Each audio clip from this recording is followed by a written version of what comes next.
Hello everyone. खुलुमबाय लोगोफोर गोबावनि फ्राय खेबसेबाव गोदान भिडिअ लानानै फैलायबाय।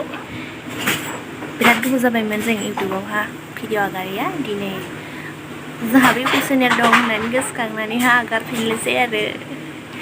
नोंथांमोना जोंनि भिडिअखौ मोजां मोनोब्ला नायलांबाय थाबानो जाबाय। लाइक कमेन्ट शेयार खालामनो दाबाव लोगोफोर। दा आङो माबा बयलार ओमफ्राय ना संनो नागिरदों। नोंथांमोना नायलांबाय थाबानो जाबाय।